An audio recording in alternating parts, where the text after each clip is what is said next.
Students, आज हम आपको बीएससी फर्स्ट ईयर में जीन संकल्पना बताने वाले हैं। जीन संकल्पना होती क्या है?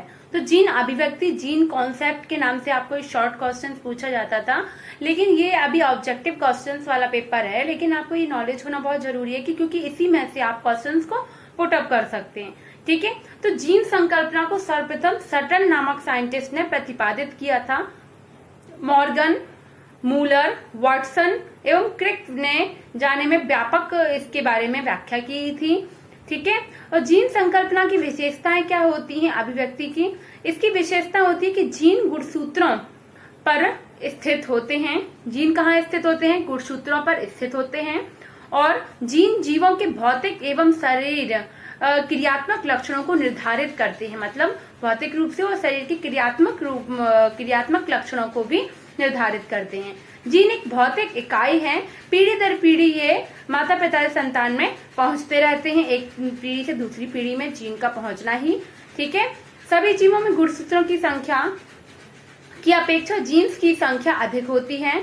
जीन्स गुणसूत्रों को माला के दाने की भांति विन्यस्त होते हैं। ठीक है, प्रत्येक जीन एक विशिष्ट गुणसूत्र में विशिष्ट स्थान पर स्थित होते हैं। बिंदुपथ कहते हैं।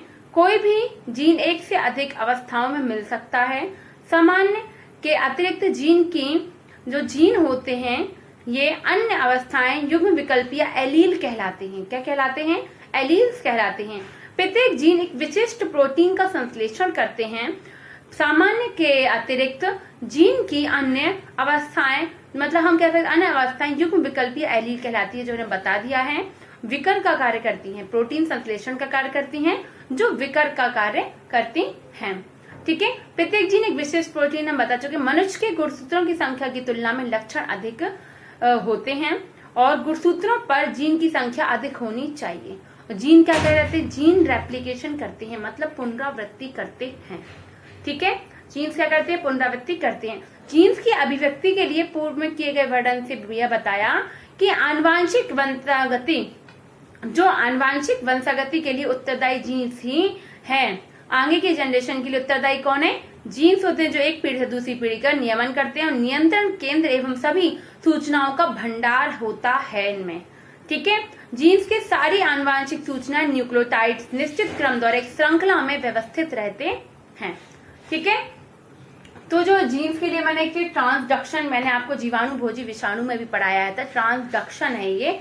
ट्रांसडक्शन विधि के माध्यम से भी जाकर इन सूचनाओं को प्रकट करता है। डीएनए में संचित सूचनाओं के संचरण तथा फिर से प्रकट होने एवं लक्षणों के बनने की प्रक्रिया को जीन अभिव्यक्ति या पुनरावृत्ति कहते हैं। ठीक है, तो जीन अभिव्यक्ति या पुनरावृत्ति क्या है?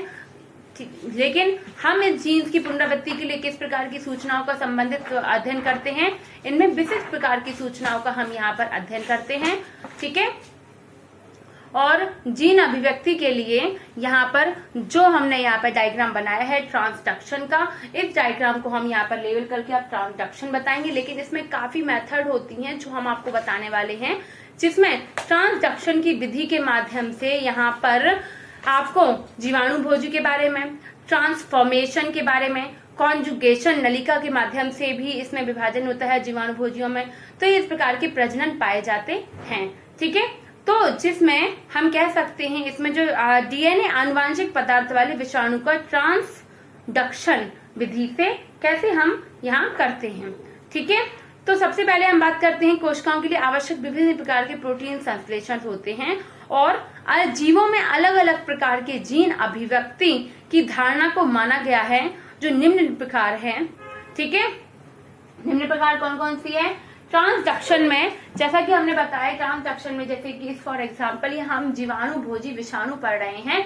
जीवाणु भोजी विषाणु के लिए यहाँ पर क्या लिया गया है? एक बैक्टीरियोफेज वायरस जीवाणु भोजी विषाणु के माध्यम से एक बैक्टीरिया सेल, जो एक बैक्टीरिया कोशिका बनी हुई है।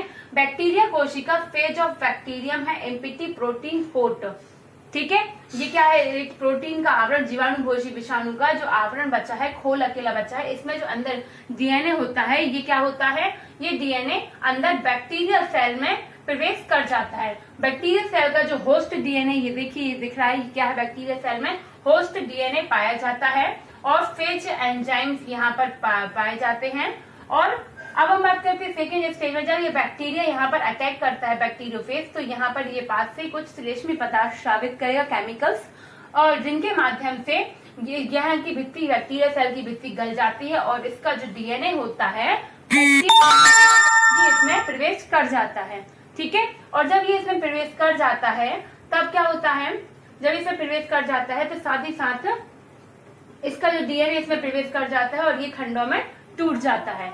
जब ये खंडों में टूट जाएगा तो इसमें क्या होगा, अब इसके डीएनए से संलग्नित होगा और खंडों में टूटकर ये भी डीएनए खंडों में टूटेगा, इसमें भी रेस्ट्रिक्शन होगा, डेस्टिनेशन होस्ट डीएनए भी टूट जाएगा, विखंडित हो जाएगा, विलगन की प्रोसेस होगी और रेप्लिकेटेड फेक डीएनए बनता है। अब ये रेप्लिकेशन की क्रिया होगी, जो इसका डीएनए बैक्टीरियोफेज का डीएनए और होस्ट डीएनए का डीएनए दोनों में रेप्लिकेशन होगा। रेप्लिकेशन से फलस्वरूप ये देखिए आगे जाके निर्माण कर लेते हैं। यहाँ पर देखिए कवच जो खोल प्रोटीन कोट है इसका भी निर्माण होने लगता है धीरे धीरे, और जो इसमें ये यहाँ पर डीएनए हैं ये डीएनए भी बन जाते हैं और प्रॉपर तरीके से हम देखते हैं नेक्स्ट स्टेज में कि यहाँ पर बैक्टीरियोफेज जो वायरस था उस 2 कॉपी बैक्टीरियोफेज वायरसेस का निर्माण यहाँ हो जाता है। जब ये बैक्टीरिया सेल डेवलप हो जाती है, मैच्योर हो जाती है, तो ये बैक्टीरियोफेज वायरसेस कहाँ निकल आते हैं, ये बाहर निकल आते हैं, भित्ति को फाड़ते, बैक्टीरिया सेल की भित्ति को फाड़ते हुए बैक्टीरियोफेज वायरस बाहर निकल आते हैं। फिर इसी प्रकार से यह दूसरी सेल पर मतलब किसी अदर बैक्टीरिया सेल पर ये अटैक करते हैं और अटैक करके इसी प्रकार ये ट्रांसडक्शन की क्रिया है जिसमें जीन अभिव्यक्ति को यहाँ पर शो किया, मतलब जीन को शो किया गया है। जीन एक पीढ़ी से दूसरी पीढ़ी में और एक दूसरे पे क्या ले जा रहे हैं, जीन्स, क्योंकि इसके लक्षण इसमें थे, इन दोनों के जीन से मिलकर जो नई जनरेशन बनी वो आगे जाके फिर दूसरे अदर बैक्टीरिया पे फिर अटैक करेगी और फिर से यही प्रोसेस चलेगी। तो इस प्रकार से आनुवंशिक लक्षण जो इसके डीएनए के लक्षण थे जीन्स के, तो आनुवंशिक लक्षण एक पीढ़ी से दूसरी पीढ़ी में जाते रहते हैं और ये इसी प्रकार से ये क्रम चलता रहता है। तो ये क्या कहलाता है, जीन अभिव्यक्ति कहलाता है। तथा ये जीन के ट्रांसडक्शन की प्रोसेस आती है। ट्रांसडक्शन से नाम से आपको एक क्वेश्चन आएगा तो आप ये बना सकते हैं विद डायग्राम। जीवाणु भोजी विषाणु के माध्यम से इसको दर्शा सकते हैं। बैक्टीरिया सेल में भी ये क्वेश्चन आता है। ठीक है, तो आई होप आपको क्लियर होगा। Thank you.